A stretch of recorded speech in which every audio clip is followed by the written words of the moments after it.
So we'll start now. My name's Kelsey. I'm from Australian Organic. I'm the social media and events coordinator. So it's really great that you could all join us again today. Hopefully you were in the first one. That's why you're back for round 2. If this is your first one, don't stress though. You can get in contact with us and we can send you the recording from the first masterclass so that you can do your own fermented bevies from scratch. So this one is kind of a follow-on. We'll be checking in how your first ones went, as well as doing a tepache. I believe I said that correct, but we'll, yep, definitely getting the thumbs up there. So yeah, thanks for joining us today. Like I said, if you've got any questions, feel free to pop them in the chat box or the Q&A box, and we'll get to those throughout this session. And be like Nancy, if you're doing them at home, fermenting your own bevies or bits and pieces at home, take a photo, chuck it on social media, make sure that you do tag us. We'd love to see them. We'd love to share them as well. It's really cool to see everybody doing their own thing at home. So that would be great. All right, I will love to hand you over now to Dr. Sarah Lantz. She will be taking you through any questions that I know that she has been sent quite a few in the last 2 weeks, so she'll get through those and then we'll get into the process of making the tepache. So I will pop you over to her. Can you hear me? All good? Yes. Okay. Awesome, good. Welcome, I'm Sarah Lantz and I've been fermenting pretty much all of my life. I run a fermentation and gut health and nutrition company and business, but I also work for Australian Organic, and largely I'm just a big supporter of food sovereignty, so I've written some books and so forth. So today I'm actually going to be following up on the ferments that we did last time. So we did a kombucha last time, we did a fire cider. What else did we do? We did a ginger bug as well. And today we're going to be doing a tepache, which is this amazing Brazilian. Well, the first time I found out about tepache was in Brazil and Mexico. So it's very South American ferment, super easy. All of the ferments we've actually done today are super easy. We've done over the last couple of weeks are super easy. And yeah, would love to. And I'm doing tepache mainly because at the moment there's an abundance of pineapples. You know, every fruit and veg box I get has got pineapples. And besides pineapple upside down cake, the only other thing I know how to do is do a tepache. So I'm going to actually go through that today as well. And I've got some questions about alcohol levels. How do you test for alcohol levels in different ferments? I've got some questions about sugars. I got some questions about the difference between aerobic ferments and anaerobic ferments. So I'm going to be going through that as well. So I might just kick off with the tepache. And you can either do it at home with me. It's super easy. And then if you've got any questions, please let me know. I'm completely open to that. I also wanted to say I'm here at Gutsy Fermentary, which is in Brisbane. So I just wanted to send out a bit of a shout out to say thank you to them for allowing me to be in this space. I work out of here sometimes and they're just this amazing organic fermentary. In the other room, they're actually making, or actually they're jarring a beetroot sauerkraut, and it tastes and smells phenomenal. So I wish you were here. So, okay, so tepache actually comes, as I said before, from South America. And it's super easy. And the thing I love about it is that, and the thing I love generally about fermentation is that you don't have to use all of the fruit or vegetable, for example. So that'll become clear as I actually go through the pineapple itself. So with something like tepache, you don't actually have to use the actual flesh of the pineapple. You can actually use the core of the pineapple and actually the skin of the pineapple. So if you had another, something you were actually making with pineapple, you can use the pineapple and then instead of throwing it away or composting or giving to your chickens, which are all really super good as well, I am going to go through what you can actually do with the skin. And this is pretty much with most ferments. Most ferments, you can actually use the skin and the core to ferment different kinds of foods and beverages. And so today I'm actually going to go through the tepache itself. can be just straight up pineapple, but it can also be flavored up. So I'm actually going to show you how to do that, and it's super, super easy. So if you're doing it with me today, grab your pineapple. I've got these two cool little pineapples. These come from Food Connect and also Spray Free Pharmacy. So just a shout out to them because they do amazing food delivery organic boxes as well. So and they're all certified organic and so forth as well. So also grab a jar. I'm using a 2-litre jar today. You could use a 3-litre, you could use a 4-litre, you could use a 5-litre, you could use little ones if that's all you've got. So often we feel like we've always got to go out and buy something for fermentation. We've got to come up with a really fancy airlock, or we've got to come up with a crock that's super fancy. My general philosophy is use whatever is around the house, and that could be an old t-shirt for covering, it could be an old tea towel for covering your ferments, it could be just a jar that you've got from the supermarket or one of the marketplaces, and you wash it out and clean it. You know, generally fermentations become kind of super groovy, which is awesome, like really awesome. But on the other hand, you can actually just utilize whatever you've got in your home. So today we've actually got a 2-litre ferment jar, which I'm going to use today. I'm just going to put that aside. And tepache, and I've given you the recipe for that, is simply pineapple and water. It can be as simple as that. I'm going to kind of pimp it up a little bit, but generally speaking, it can be just pineapple and water itself. So I'm just going to start by cutting up the pineapples. So as I said before, if you've got another recipe that you're doing with pineapple, you don't have to use any of the flesh at all. I would cut in a little bit, about 1 centimetre, so you get a little bit of flesh, but you don't have to as well. If you've actually got another dish you're using the pineapple for, use it for that, because it'll still ferment really, really well. And the ferment will actually take place because of the microbes on the skin of the pineapple and in the pineapple itself. So having said that, therefore, it is absolutely critical to have certified organic pineapples or organic spray-free pineapples, because in our experience, because of pesticides, weedicides, fungicides, all of the biocides that are actually put on our fruit,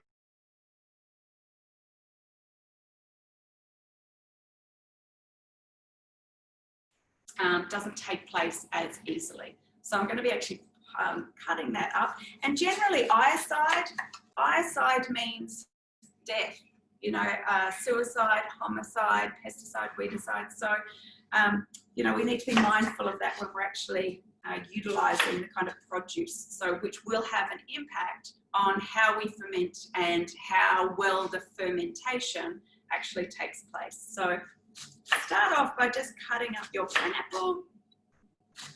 And as I said before, you could be using the skin and the core of the pineapple itself. So I've got my jar here. I'm just going to be layering that inside. I do like my ferments to look a little bit pretty. So if it's going to be on the bench, for me, it kind of feels like I want it to be like, some flowers. So I like to be able to see the different colours and so forth. So I actually just line it up a little bit as best as I can. You don't have to do that. You could just chuck it all in. Use all of the outside of the skin itself.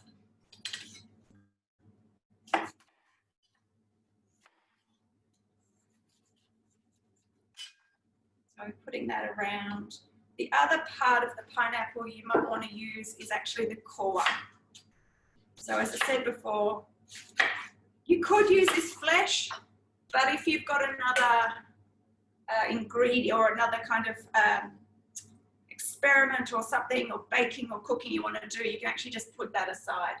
I like using the core. Sometimes it can be a bit woody, but it's absolutely fantastic for fermentation. So you can cut that up. If you can, these sort of hard bits at the bottom, you can actually put them in as well, or you can also get some of the juice as well and put that in, because we want as much of the pineapple flavour. I'm actually going to use both. I might as well just throw that in as well. I'm going to use both of these pineapples today. And this pineapple's actually a little bit over. So we've had this around for a few weeks. So it probably wouldn't, it kind of tastes a little bit fermented on the bench already. So, you know, it's great to actually use in a ferment. So I'm going to layer those up as well. Whatever you've got, just put it in your jar. I'm going to squeeze some of the juice in there. These are actually really juicy pineapples. Sometimes if I get a green one, I might have to use, like it's not as juicy or not as sweet. So in that case, I might use a little bit of honey. But these are super juicy ones. So these can be used for, you know, another project you're doing at home. So it's as simple as that, essentially. From that point onwards, you will need water. So I feel like this is pretty juicy, but if you actually want to flavour it up a little bit, you might want to pick, or you've got a really green pineapple, and generally speaking, green pineapples, they just need, fermentation needs a little bit of fuel. So when we talk about sugar or sweetness, we always talk about the fuel, it being like the fuel to actually ferment itself. So I'm going to put a little bit of honey. You could use coconut sugar. This is just local honey. In fact, it's from our beehive at home. So you might want to put a couple of tablespoons, a teaspoon, because the reality is that sugar will actually be fermented, or a lot of it will actually be fermented out. So I'm going to put a little bit of honey in there. I just love honey anyway in fermentation. Gives it beautiful caramel. It gives it this beautiful kind of caramel taste, so it's absolutely perfect.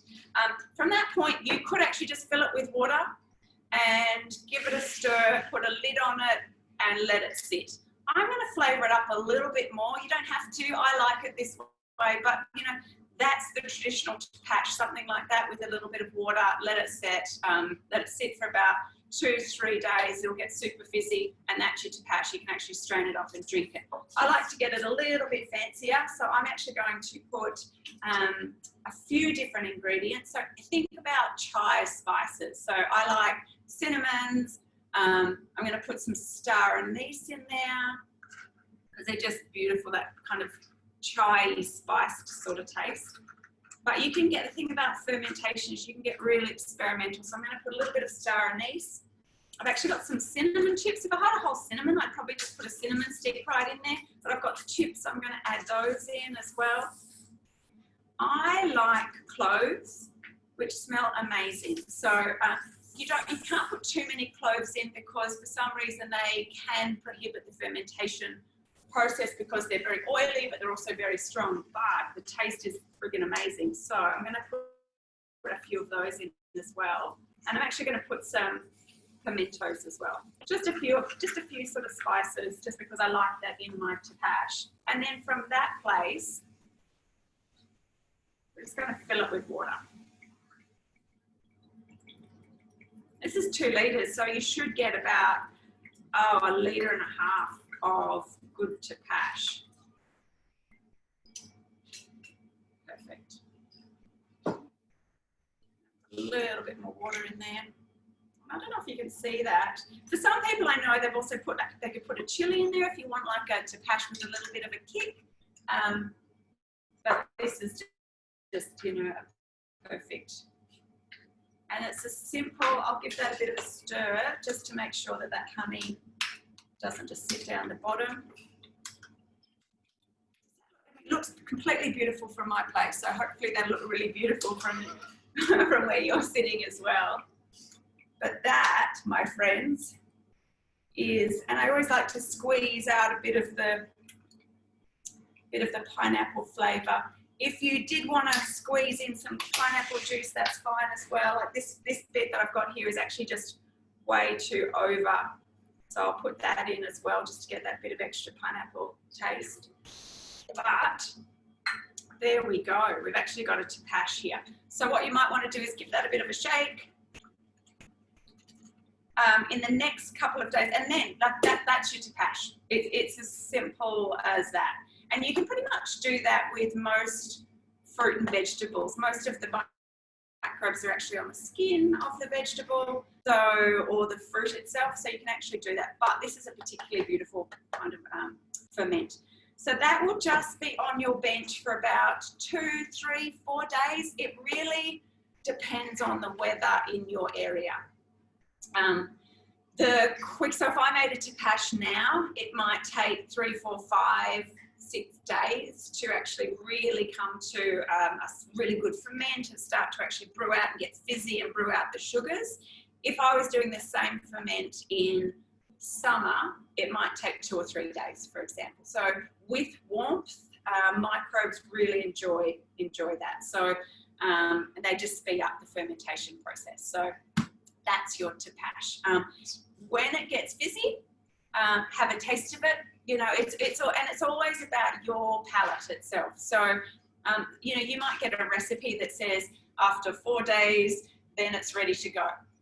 You taste it because your fermentation in your home will be different than in my home, for example.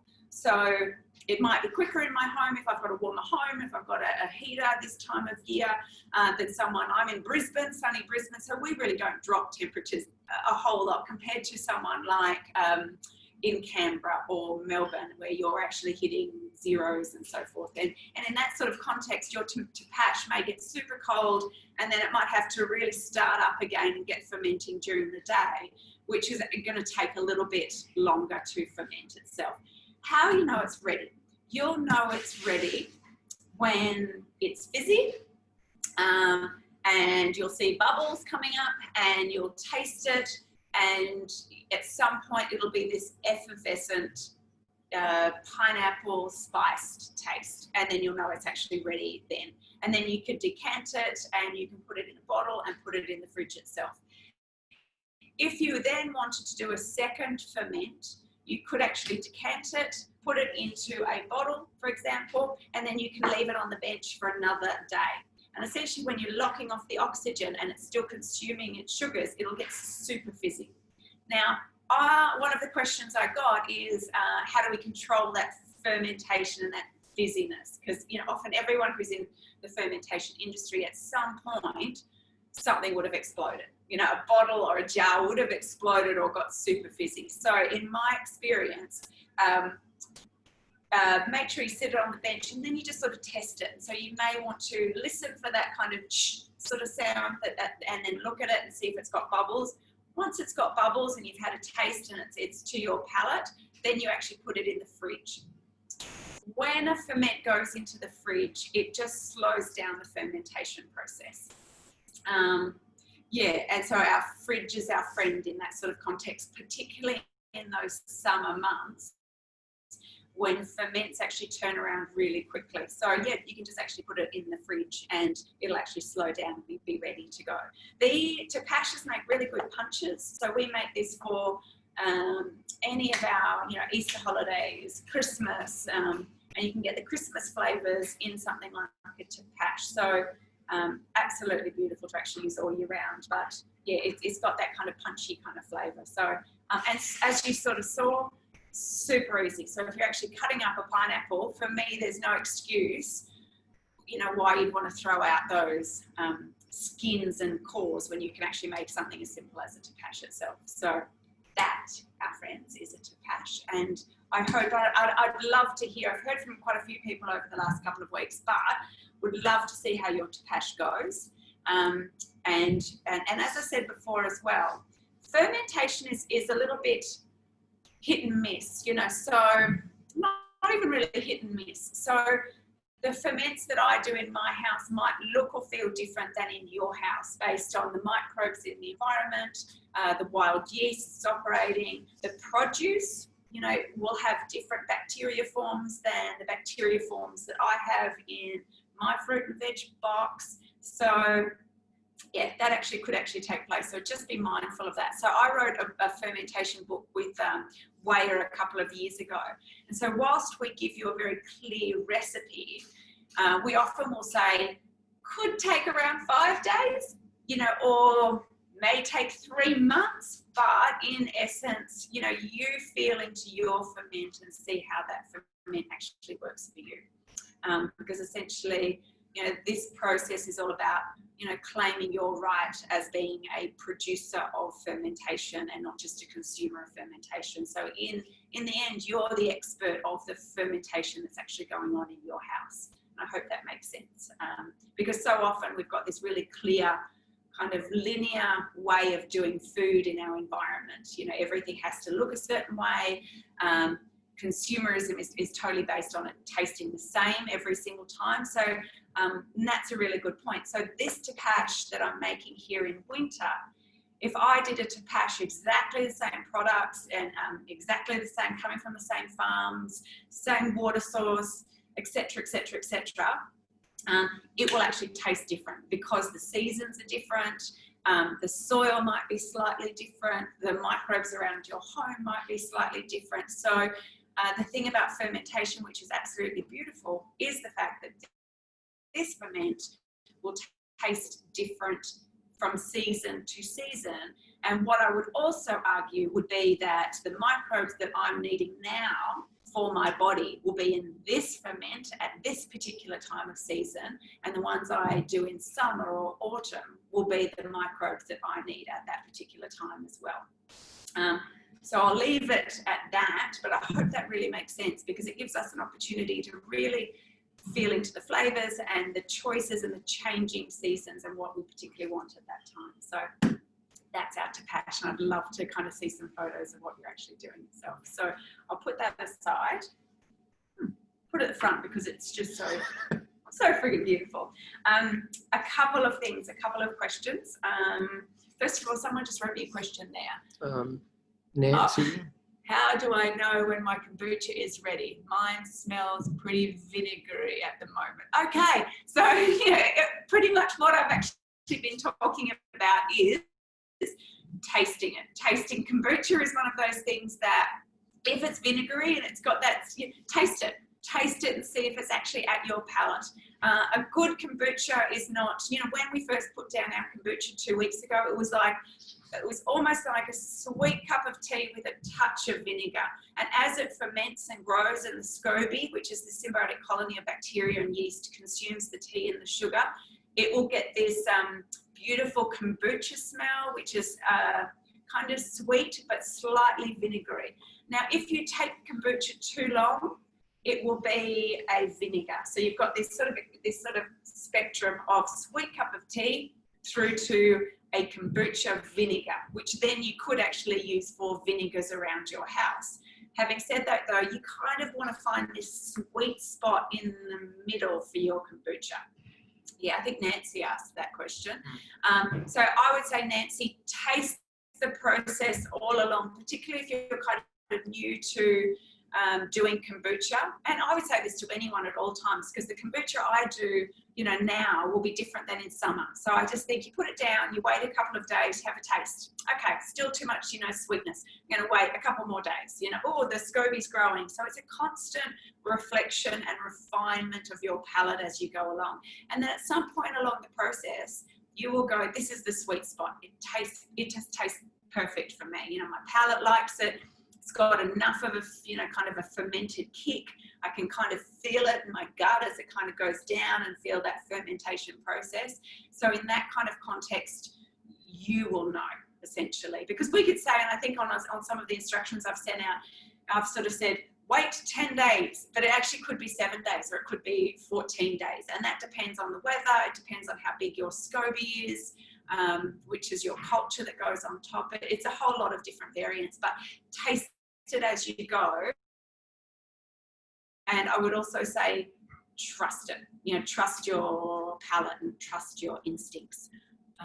Yeah, so I think it's gone too long. Can I still use it for a second ferment? Absolutely. You know, take it up now. If it's gone a little bit too long, what I would suggest is you're always going to have quite a vinegary kind of taste. But what I would actually say is grab a bottle. These are small bottles. Grab some big bottles, depending on how big your kombucha is.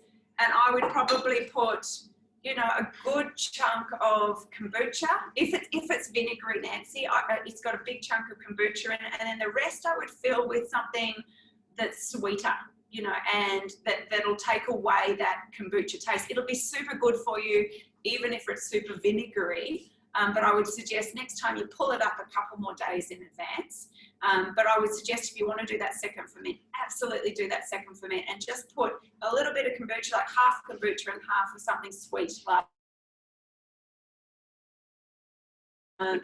you know, ginger bug or berries or something that's really beautiful this time of year. Put that in to actually try and balance out the tartness of it. So give it a go.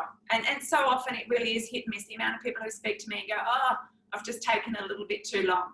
And if that's the case, then you can actually use it as a vinegar. If you just go, it's too gone, use it as a vinegar. Leave it down for a couple more days or a week. Leave it down, get it vinegary, then pull it down again and start again. Use the vinegar for any kind of vinegar.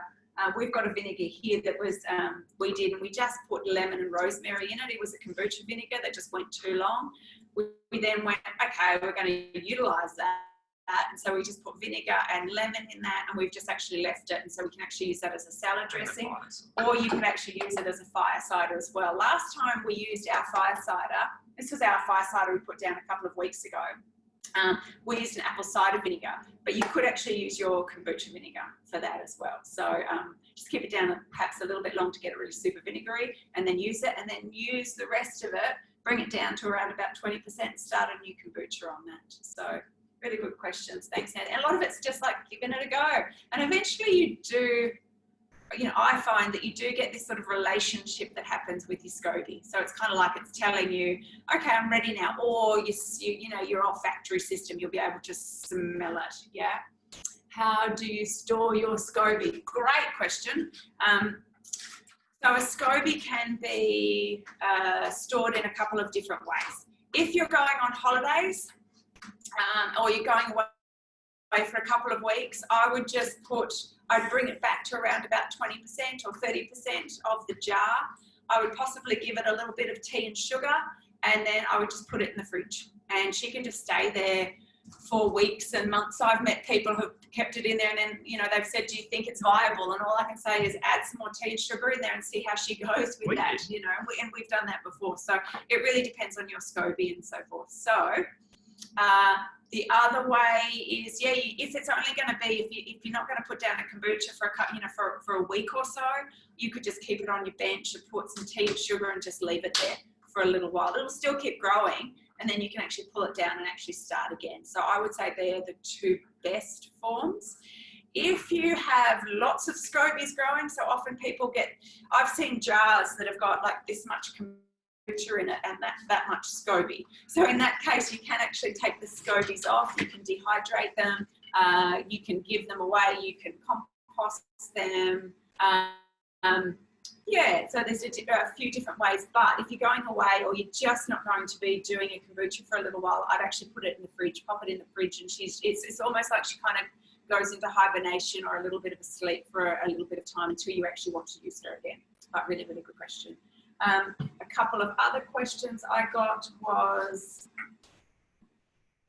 the difference between an aerobic ferment and an anaerobic ferment. I did mention that last time, the difference between the two.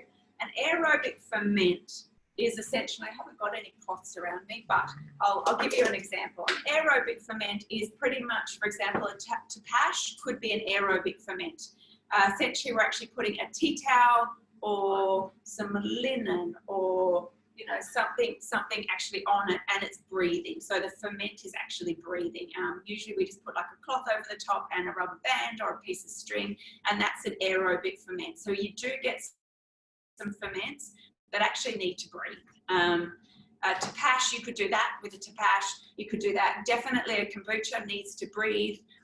Kefirs, you know, milk kefir and water kefir need to breathe. And that's essentially an aerobic ferment.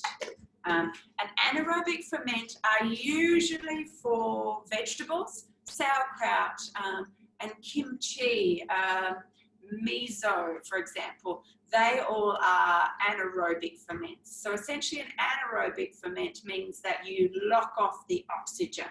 And so you put all your products in. So if you think about sauerkraut in a really big crock, you'd actually put all your ingredients in, make sure it's underneath the brine, so it's underneath all of the all the juices in there, and then you lock off all of the oxygen itself. And that can be done with a crock. I think we've got a few here. Let me have a look. It can be done with just some from jars, for example. This is a really good one where we use a pickle pipe. So this is just a jar, and it's actually got there's different versions of this, and you know, we're not paid from them or anything, but these are called a pickle pipe. So pickle pipes are essentially designed like a nipple, a perfect nipple, so like breastfeeding nipple, so none of the oxygen can actually come in, but the gases or the liquid can actually come out.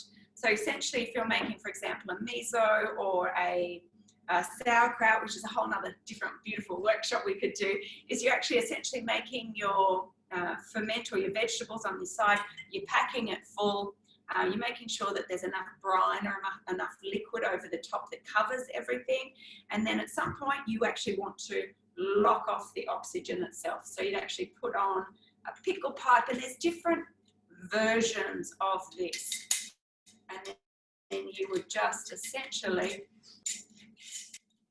lock that off. And then it's literally, unlike something like a kombucha, which you would actually taste and feel, and something like a sauerkraut, a kimchi, a miso, it's a bit of a longer ferment, and you do that because you actually don't want oxygen coming in. And so something like a miso, you might leave for 3 months or 6 months or a year, for example, and it just has no oxygen in it, and it's just allowing it to actually do its beautiful fermentation process. With something like a sauerkraut or a kimchi, it might be a week, it might be 2 weeks, it might be 3 weeks, so it might be a month, 2, and then you actually pull it up from that kind of basis. But that's the difference between aerobic ferment and anaerobic ferment. You know, and there's some really great, there are people, even though this I've sort of said, do whatever's around your house, there are online, you can actually sort of see that there's different ways you can actually do that in pots, for example. Seal up pots around. If you haven't got anything, you don't want to actually look online for anything, you can actually utilize whatever you've got in the home to actually create that airtight kind of environment as well. So I really hope that makes sense as well. Let me see. The other one is alcohol testing and alcohol itself. So there are some ferments, a really good question. There are some ferments, particularly beverages, that contain small amounts of alcohol. Yeah. And that is perfectly normal, completely normal. So people often go, oh my God, there's a little bit of alcohol, you know, and it's usually a small amount. A good healthy ferment will only be around 1%. Unfortunately, you cannot test at home. There's no alcohol devices that are easy to get, that are cheap to get, that you can actually taste or actually test the level of alcohol at home. People have often said, can I use hydrometers? And they're just not accurate for any fermentation. The big companies use devices such as an Anton Par to actually test their alcohol levels, but they're just not affordable for everyday people. So the best form of doing that, if you're a little bit concerned, is actually your palate itself.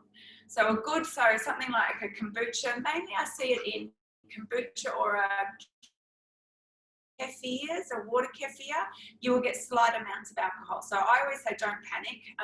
Alcohol in this form is a very natural form of alcohol. It's designed to allow the bioavailability of microbes into your body. And I always think about it like, you know, when you're getting a herbal elixir or a herbal remedy and it's got a slight amount of alcohol in it. So childhood, when there's a slight bit of alcohol in a cough syrup, for example, made it much more bioavailable to your body. So think about it in that sort of a context. If you're concerned of any alcohol or there's addictions in your family or whatever, there are just probably some. So kombucha you might want to stay away from. Or I would, and for example, the other one that comes up is for children. It's usually small, such a small dose you wouldn't worry about it at all.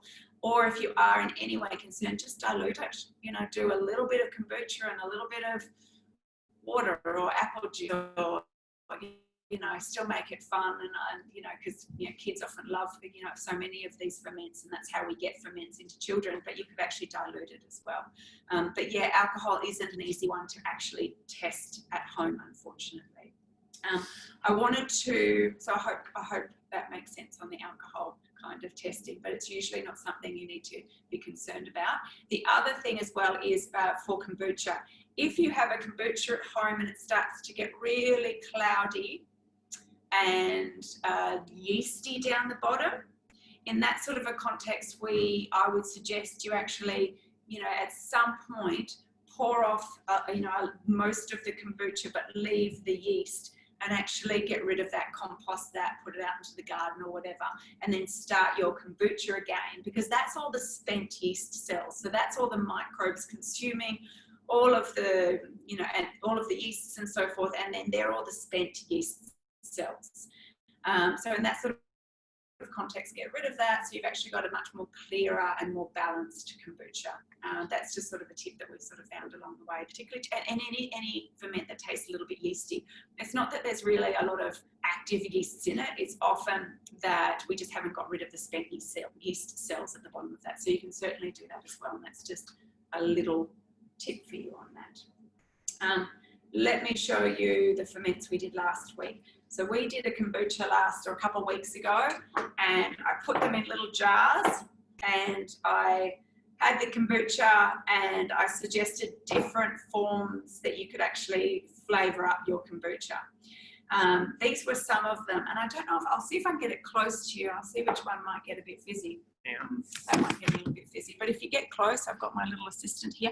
If you actually have a look at this, and I don't know if you can see that fizz.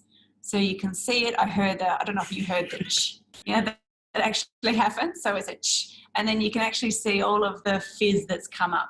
In that context, it's probably consumed most of the new sugars from what I've actually put in. And this one I actually put in, I think it was orange and lemon and I don't know, whatever was citrus, around. Yeah, so it's consumed that, and it would be ready to go, and I would put that in the fridge. I'd have a taste of that and put that in the fridge because, it just looks delightful.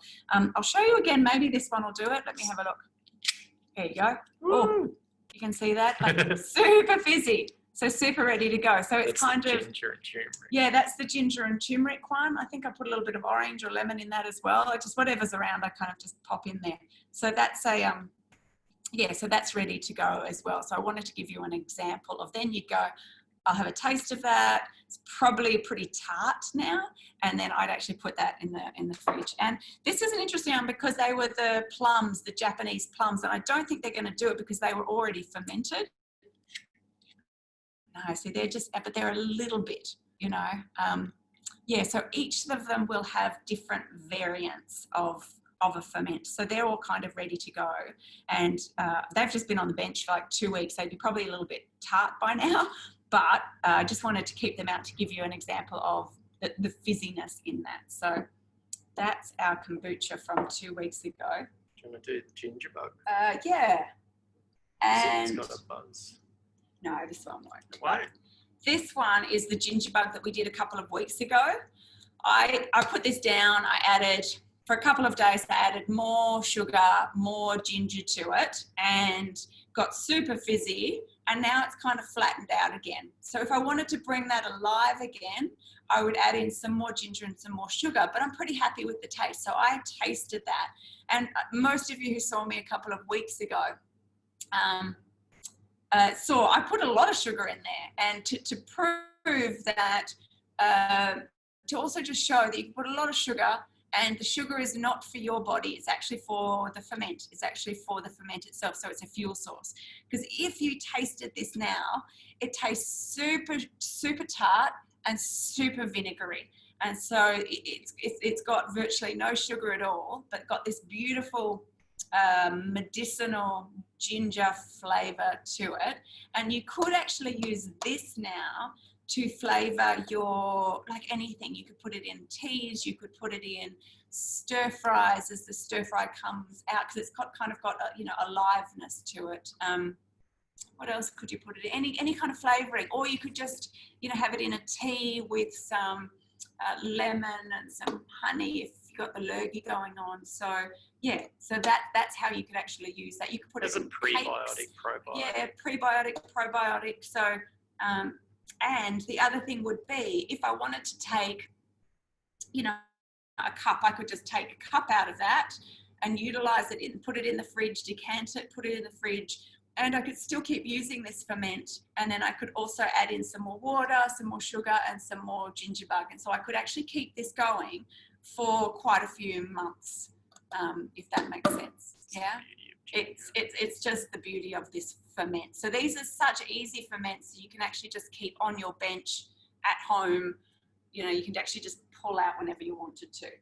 The other ferment we did a couple of weeks ago was this beautiful fire cider, and we tasted it today. It's just been sitting on the bench, and we haven't touched it, and it's already got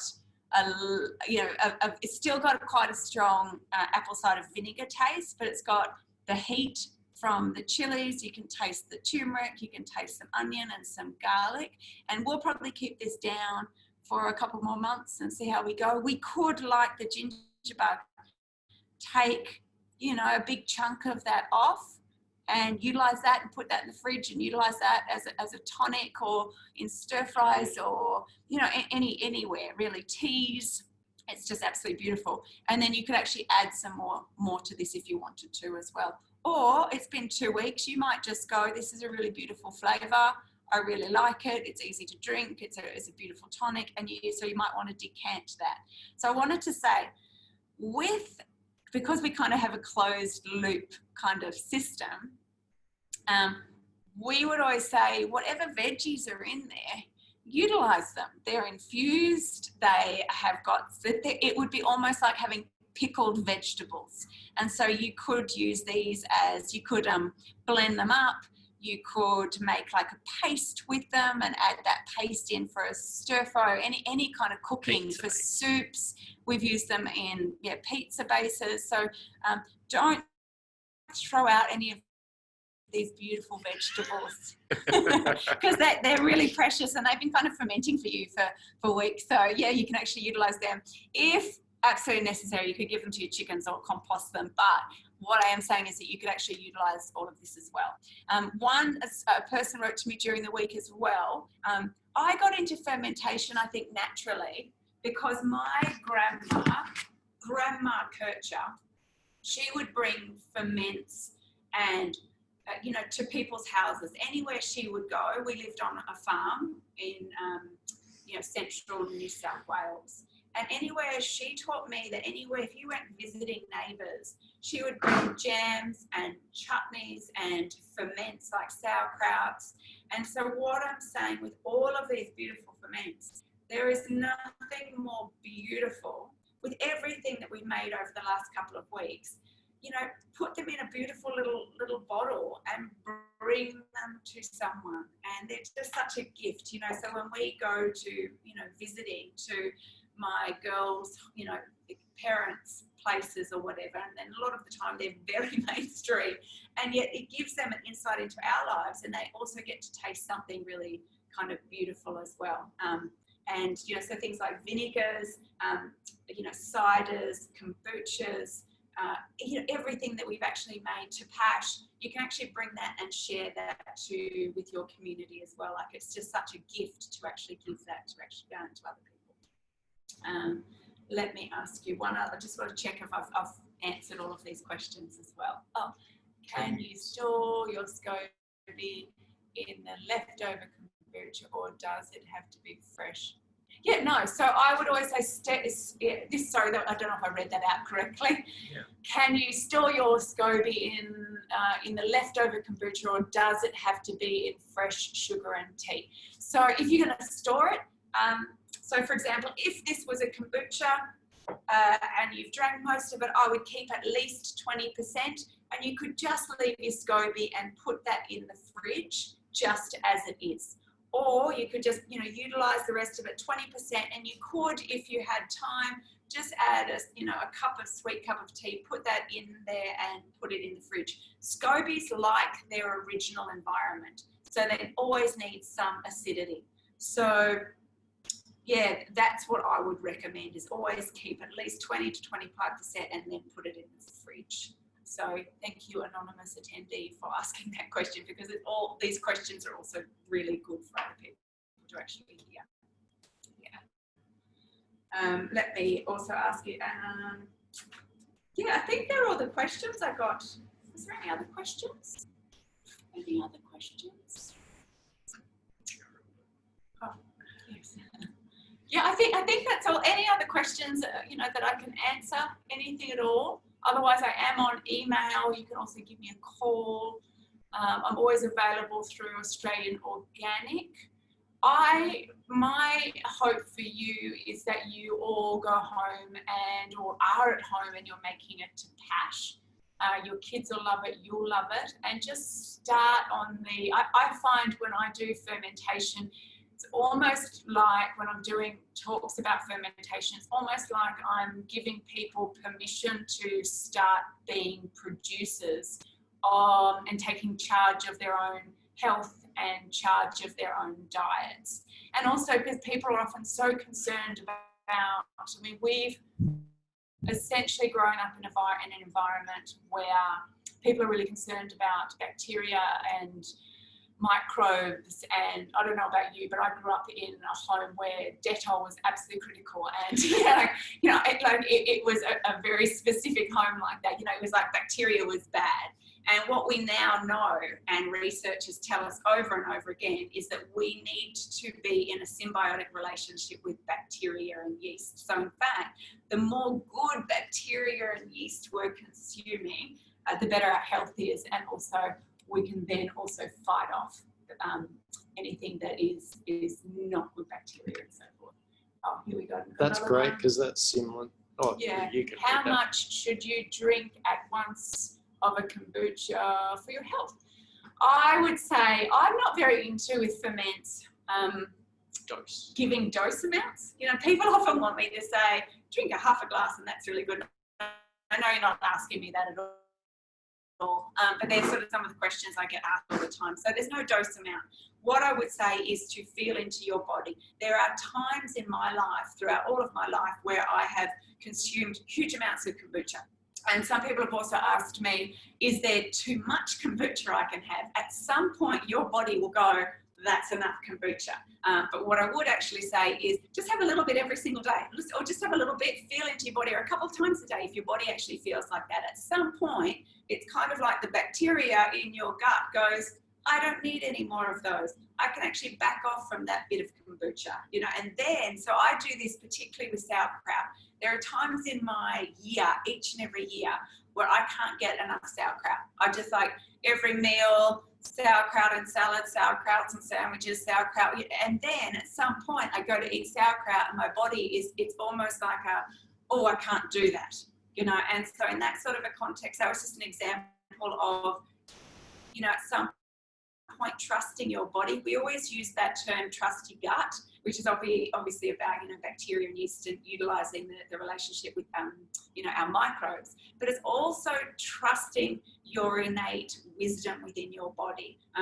So yeah, it's a really good question. So I would just say start consuming it, a little bit at a time, little bit at a time. For people who have never had kombucha before, I would say start 30 mils, 40 mils, because you can have a detoxifying effect. So you actually could go to the toilet quite a few times.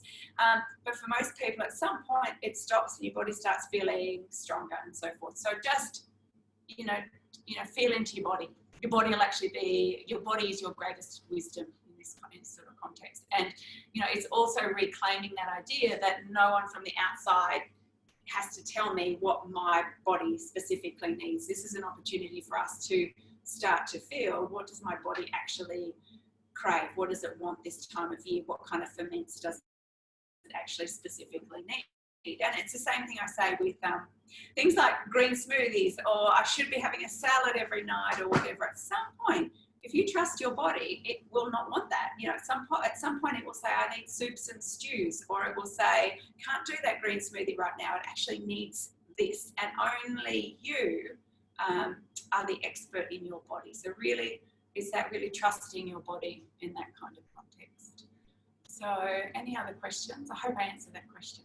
So just just drink it. See how your body goes. You love it. So I'll leave it there. Please email me, as I said before. I'm going to hand it over to you, Kelsey, if you want to say something. Great, thank you. Fantastic. I hope everybody got some great insights into fermentation and for making your own fermented bevies. As Dr. Sarah has just said, if you've got any questions, I will be shooting out an email, probably either later on this afternoon or tomorrow, just with the recording of this session, and it will also have Dr. Sarah Lantz's email on there. So if you do have any follow-up questions, feel free to send them through to her. Or if you are taking photos of your